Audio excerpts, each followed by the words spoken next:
नमस्कार मित्रांनो, अनुदानाची रक्कम सप्टेंबर 2025 अद्याप ज्या अतिवृष्टीग्रस्त शेतकरी बांधवाच्या खात्यावर जमा झालेली नाही, अशी शेतकरी बांधवासाठी एक महत्त्वाचं असं एक आव्हान आहे. तर त्यांनी आपली जी काही अनुदानाची सद्यस्थिती आहे, ही सद्यस्थिती ही जी काही पंचनामाची जी काही वेबसाईट आहे, तर इथे येऊन आपण ती चेक करून पाहायची आहे. तर यामध्ये ज्या शेतकऱ्यांचे पेमेंट यामध्ये नामंजूर झालेले आहे, शेतकरी ओळखपत्रानुसार नावात तफावत किंवा पेमेंट यशस्वी आहे पण रक्कम जमा झाली नाही, ई-के-वाय-सी प्रलंबित, यापैकी आपापल्या अनुदान स्थितीनुसार आवश्यक ती कार्यवाही आपणास यामध्ये करून घ्यायची आहे. बाधित शेतकऱ्यापैकी जे सामायिक खातेदार असतील त्यांनी नेमलेल्या पालक अधिकारी यांच्याकडे संमतीपत्र जमा करावे, जेणेकरून वेळेवर अनुदानाचा त्यांना लाभ घेता येईल. तर अनुदानाच्या सद्यस्थितीमध्ये जर येथे पेमेंट रिजेक्टेड दाखवत असेल, जर आपण आपला इथे विके नंबर टाकला, सबमिट केलं आणि त्यामध्ये आपणास तिथे पेमेंट रिजेक्टेड अशा प्रकारे जर माहिती येथे दाखवत असेल, तर याचा अर्थ काय आहे की आधार सीडिंग किंवा ई-के-वाय-सी पूर्ण नसल्यामुळे पेमेंट हे यामध्ये नामंजूर करण्यात आलेले आहे.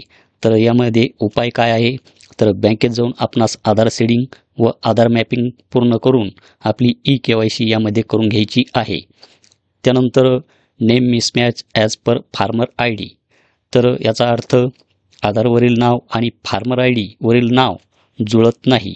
तर याच्यासाठी उपाय काय आहे, तर नावामध्ये तफावत असल्यास आधार कार्ड व फार्मर आय डीची छायांकित प्रत पालक अधिकारी किंवा तलाठीकडे आपणास ती जमा करून घ्यायची आहे.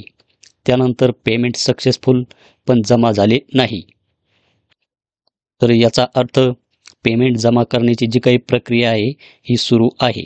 तर यावर उपाय काय आहे, तर आपले आधार कार्ड लिंक असलेल्या बँकेत जाऊन पासबुकवर आपण एंट्री करून व बॅलन्स तपासून घ्यायचा आहे.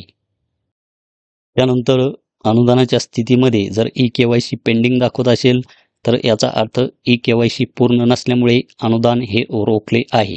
तर याच्यावर उपाय काय आहे, ज्यांच्याकडे फार्मर आय डी नसेल त्यांनी तो प्राप्त करून घ्यायचा आहे आणि फार्मर आय डी काढण्यासाठी आपण संबंधित गावातील तलाठी किंवा जे काही जवळील आपले सी सेंटर असेल तिथे जाऊन आपण आपला फार्मर आय डी काढून आपली ई-के-वाय-सी सुद्धा यामध्ये करून घ्यायची आहे. तर वरीलप्रमाणे आपापल्या अनुदान स्थितीनुसार आवश्यक कार्यवाही आपणास करून घ्यायची आहे. त्यानंतरच आपले जे काही अनुदान आहे हे अनुदान आपल्या बँक खात्यावर जमा होईल. तर याची जी काही लिंक आहे ही खाली मी तुम्हाला डिस्क्रिप्शन बॉक्समध्ये देतो. तर इथे आपण आपला विके नंबर टाकून सबमिट या बटनावर क्लिक करून आपण आपले जे काही पेमेंटचे स्टेटस आहे हे चेक करू शकता. तर या व्यतिरिक्त जर आपले काही प्रश्न असतील तर खाली कमेंट सेक्शनमध्ये कळवा. भेटूया अशाच एका नवीन व्हिडिओमध्ये. धन्यवाद.